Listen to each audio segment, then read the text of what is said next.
Shalom adik-adik Bethany Kids, lebih semangat beribadah ya.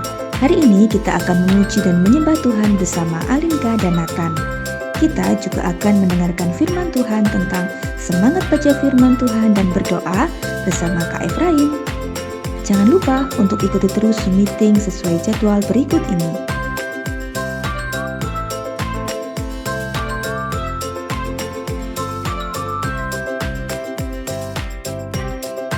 Ibadah ini dapat kalian ikuti di channel YouTube Bethany Kids Kota Madiun. Happy Sunday and God bless you. Shalom teman-teman Bethany Kids. Hari ini Alinka dan Nathan akan mengajak kalian beribadah bersama. Tapi sebelum itu kita berdoa dulu ya. Tuhan Yesus berkatilah kami ini dan supaya pintar dan sehat ya Tuhan. Amin. Nah, sebelum memuji Tuhan, jangan lupa absen dulu ya. Ayo manggil berdiri semuanya. Tepuk tangan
meskipun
Berkatilah kami ya Tuhan, dan semua di anak Bethany Kids ini ya Tuhan. Haleluya, amin.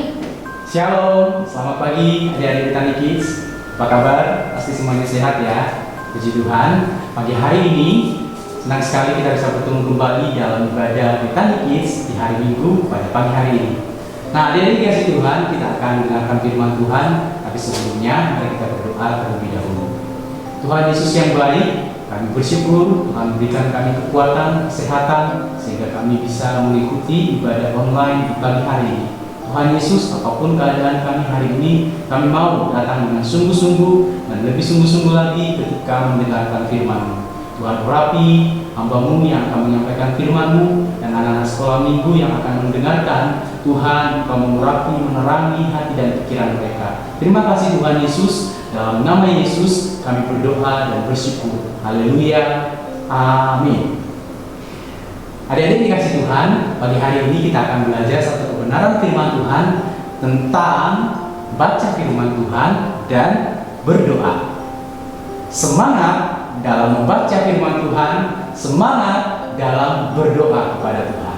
Nah, adik-adik yang dikasih Tuhan, tentu ketika kita mendengarkan satu tema tentang firman Tuhan atau membaca firman Tuhan dan berdoa, kita akan berpikir dan kita akan mulai merenungkan apa sih yang kita dapatkan, yang akan kita peroleh ketika kita baca firman Tuhan, ketika kita semangat dalam membaca firman Tuhan, dan ketika kita semangat dalam berdoa kepada Tuhan.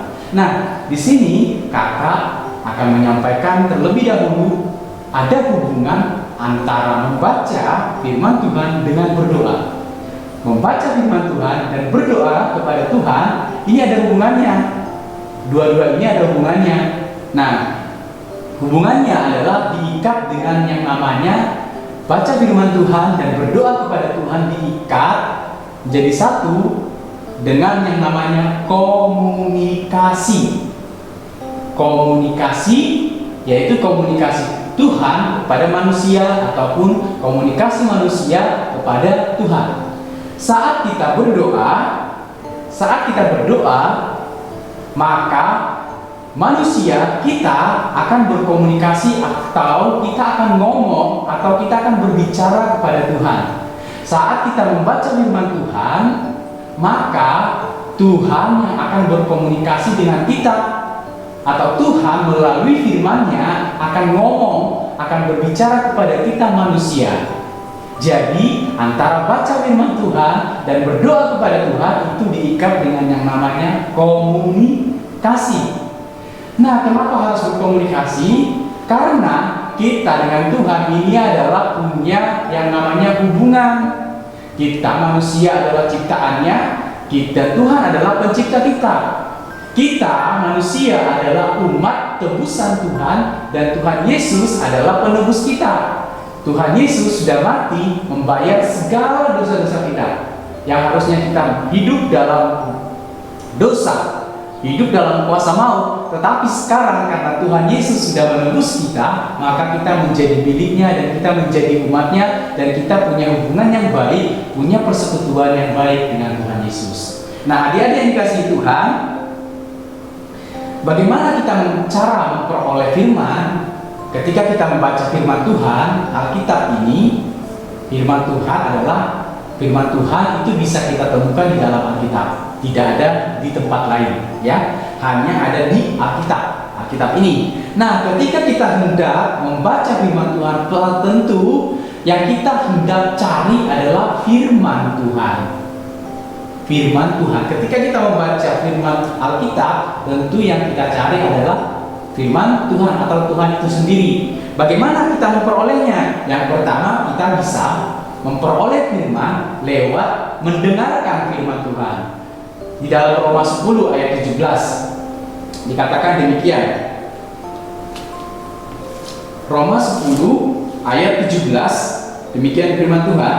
Jadi iman timbul dari pendengaran dan pendengaran oleh firman Kristus. Jadi firman itu bisa kita peroleh, bisa kita dapatkan ketika kita mendengar firman yang disampaikan oleh guru-guru sekolah minggu, oleh orang tua kita, atau oleh yang kita sampaikan sendiri. Makanya adik-adik kalau baca Alkitab, baca firman harus bersuara ya, harus ada suaranya. Jangan baca dalam hati, karena ketika kita baca dengan bersuara itu adalah dua manfaatnya. Itu kita akan memperoleh manfaat ketika kita membaca, dan yang kedua manfaat ketika kita mendengar firman Tuhan itu sendiri. Maka kita akan punya dua porsi. Yang harusnya kita dapat satu, tapi kita punya dua porsi ketika kita membacanya dengan bersuara. Nah, yang kedua, kita bisa membaca firman Tuhan, maka kita akan mendapatkan firman itu sendiri seperti yang seringkali kita lakukan di dalam Wahyu 1 ayat 3. Maka akan baca Wahyu pasal 1 ayat 3.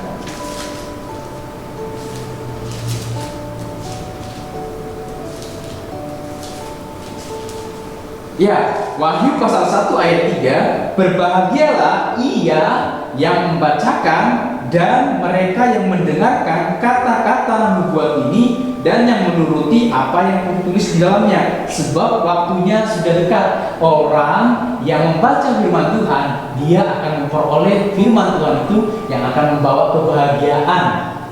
Firman Tuhan katakan berbahagialah mereka yang membaca. Maka kita bisa memperoleh firman dengan cara kita membaca, sehingga kita punya kebahagiaan. Kita dapatkan kebahagiaan itu. Nah, yang ketiga, kita bisa memperoleh firman dengan kita mempelajari. Kalau Alkitab tulis itu dengan kata menyelidiki, tapi itu punya arti sama dengan mempelajari. Di dalam Kisah Para Rasul 17 ayat 1. Kisah Para Rasul 17 ayat 1.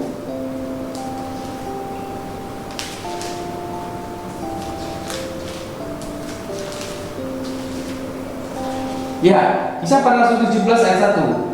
Paulus, maksud kakak maaf, Kisah Para Rasul 17 ayat 11 ya. Kisah Para Rasul 17 ayat 11.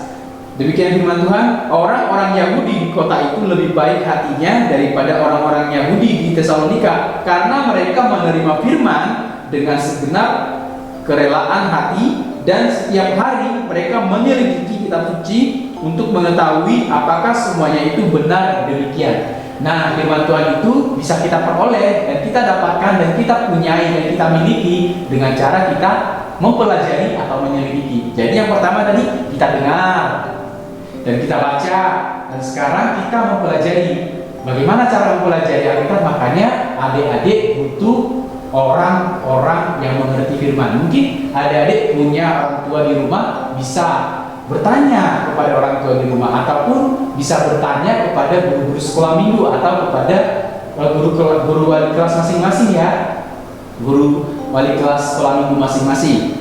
Nah, yang berikutnya bukan hanya mendengar, membaca, mempelajari, tapi kita juga bisa memperoleh firman dengan menghafal. Nah, menghafalnya itu tertulis di dalam Mazmur 119. Mazmur 119 ayatnya yang ke-11. Demikian firman Tuhan. Dalam hatiku aku menyimpan janjimu, supaya aku jangan berdosa terhadap engkau. Menyimpan itu sama dengan menghafal. Jadi orang yang menghafal pasti firman itu sudah tersimpan di pikirannya. Maka kita ketika firman itu sudah kita hafalkan, maka kita menyimpannya dan kita memiliki firman Tuhan itu. Nah, nanti kakak kasih tahu ya, apa manfaat ketika kita punya firman. Nah, yang kelima adalah dengan cara merenungkan. Di dalam Mazmur 1 ayat 2. Mazmur 1 ayat 2 sampai 3. Di sana dikatakan demikian.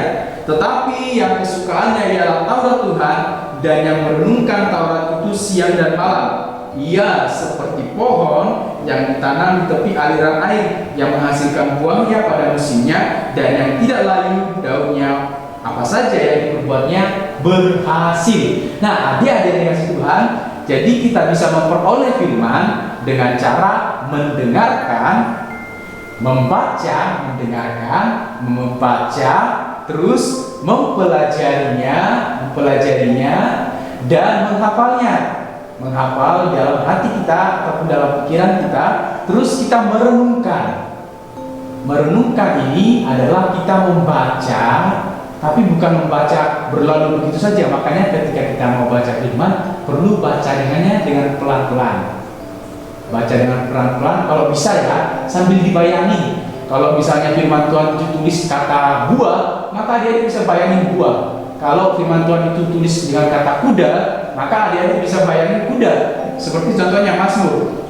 Mazmur ini kan Mazmur 1 ayat 3. Dikatakan begini, ia seperti pohon. Maka adik-adik kalau mau merenungkan firman, adik-adik bisa membayangkan pohon. Oh, berarti orang yang suka baca firman Tuhan itu seperti pohon. Pohon yang seperti apa? Pohon yang ditanam di tepi aliran air. Pohon yang ditanam dekat air.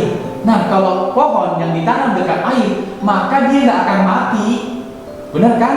Walaupun ada musim gugur, musim apapun, karena dia ditanam dekat air, maka dia akan punya makanan. Dia nggak akan gugur, dia nggak akan layu, tapi dia akan terus bertumbuh. Nah, dia bisa bayangkan pohon yang di dekat air. Nah, itu sama dengan merenungkan. Kita membayangkan apa yang Alkitab tulis. Nah, ketika kita sudah memperoleh firman, apa yang akan kita dapatkan? Apa manfaat firman yang kita sudah peroleh itu?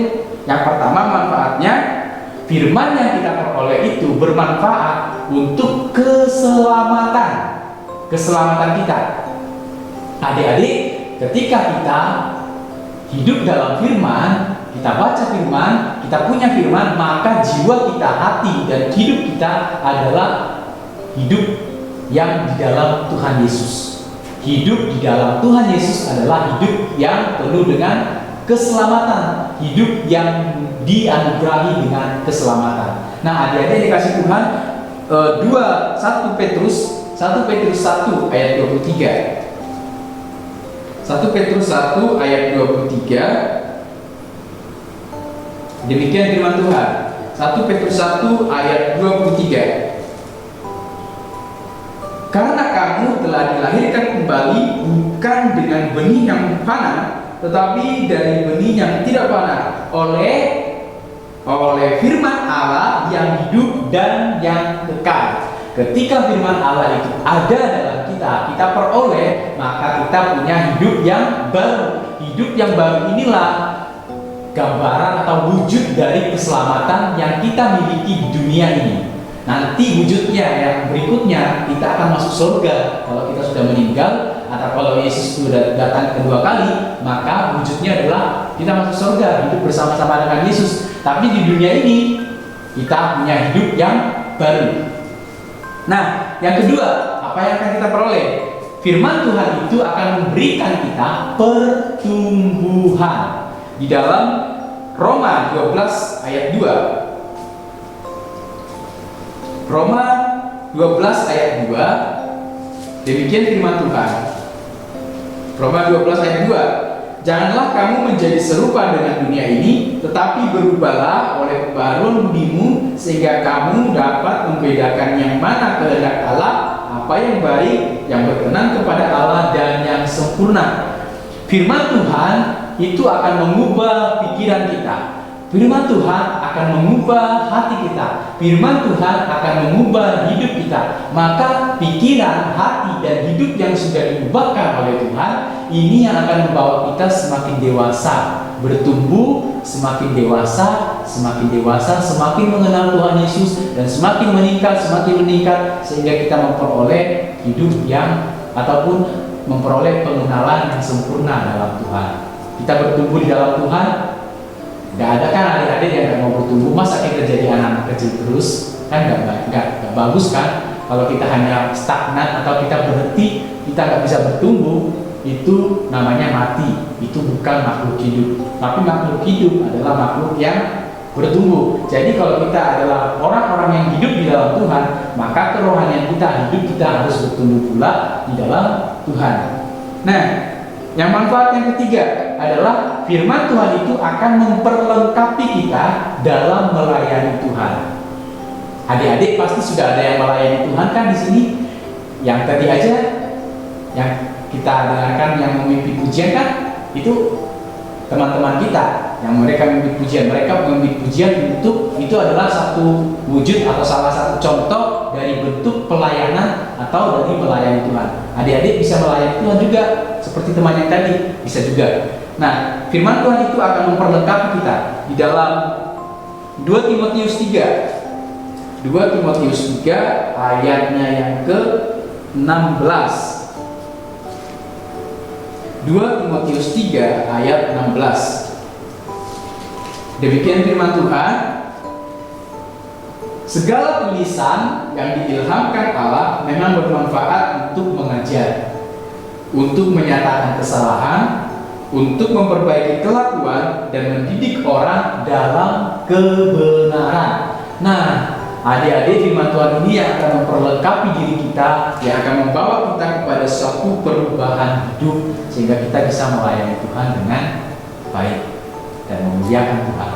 Nah, kita sudah belajar tentang firman Tuhan. Nah, kita akan masuk dalam berdoa. Mengapa kita harus berdoa? Yang pertama, kita berdoa. Nah, berdoa ini ada dua arah ya. Tuhan di sini manusia. Tuhan di atas sana, manusianya di sini. Ataupun kalau kita berdoa sebenarnya Tuhan itu ada di mana-mana. Tapi kakak mau kasih contoh gambaran aja. Tuhan tempat kita berdoa, ini adik-adik kita berdoa. Nah, dalam berdoa ini ada dua hal. Ada dua alasan. Alasan dari Tuhan, alasan dari manfaat, atau alasan dari Tuhan, manfaatnya dari Tuhan, dan manfaatnya bagi kita. Nah, yang pertama dari Tuhan. Mengapa kita berdoa? Tuhan ingin kita mencari dan bersekutu dengan Dia. Itu dalam Yeremia 29 ayat 12. Tuhan, jadi ketika kita berdoa, Tuhan itu ingin sebenarnya kita ini bersekutu dan mencari Tuhan. Kita mencari Tuhan dan berdoa kepada Tuhan lewat doa. Nah, yang kedua, Tuhan ingin kita meminta kepadanya. Jadi sebenarnya adik-adik, ketika kita berdoa dan kita meminta kepada Tuhan, itu sebenarnya bukan dari kita. Itu maksud itu ataupun itu sumbernya atau perintahnya itu dari Tuhan sendiri. Tuhan ingin kita ini meminta kepadanya, karena Tuhan itu adalah Bapa kita. Jadi Tuhan ingin kita meminta kepadanya. Itu kalau adik-adik membaca dalam Yakobus 4 ayat 2, Yohanes 16 ayat 24. Jadi Tuhan ingin kita meminta dan menikmati sukacita. Nah, yang ketiga dari pihak Tuhan, yang pertama tadi Tuhan ingin Tuhan ingin kita mencari dan bersekutu dengan Dia, dan Tuhan ingin kita meminta dan menerima sukacita dari Dia, dan yang ketiga Tuhan ingin kita ini terlibat dan memuliakan Tuhan. Terlibat maksudnya itu kita ini ikut campur gitu loh, bekerja sama dengan Tuhan lewat doa. Misalnya ketika kita punya kerinduan supaya negeri kita Indonesia ini aman, maka Tuhan bisa saja dengan caranya sendiri memulihkan keadaan di Indonesia. Tapi Tuhan mau kita ini ikut terlibat, campur tangan. Jadi walaupun bukan dengan tindakan, tapi kita bisa ikut terlibat di dalamnya lewat doa, supaya Tuhan bertindak, supaya Tuhan berbelas kasihan kepada Indonesia, sehingga Indonesia ini bisa diubahkan, dipulihkan oleh Tuhan. Nah, yang manfaat yang kedua tadi kan dari pihak Tuhan, sekarang dari pihak manusia. Tadi yang dari pihak Tuhan ingin kita mencari dan bersekutu dengan Dia.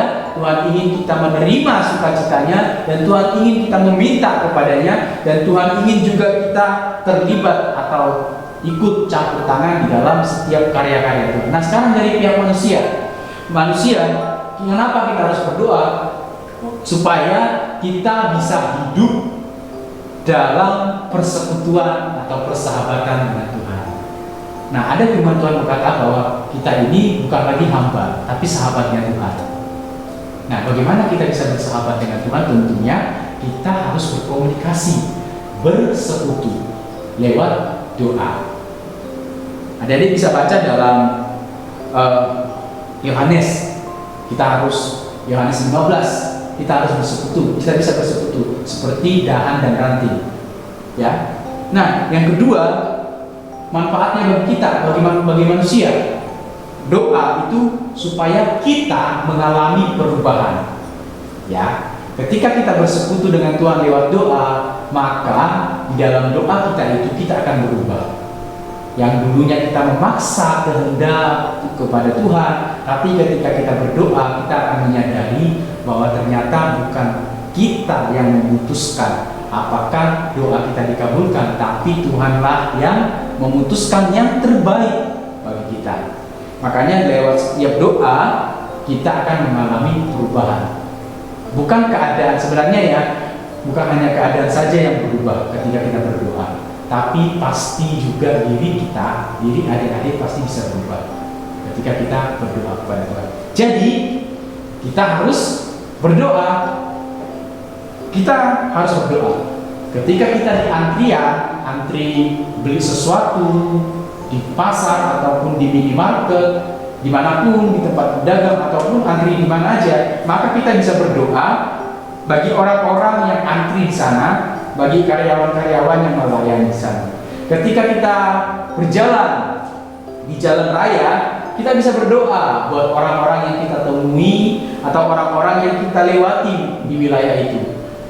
Ketika kita di sekolah, di rumah, dimanapun, di gereja, kita bisa berdoa buat orang-orang di sekitar kita dimanapun mereka berada. Jadi adik-adik, ayo kita sudah lihat betapa sangat bermanfaatnya baca firman, betapa sangat bermanfaatnya berdoa.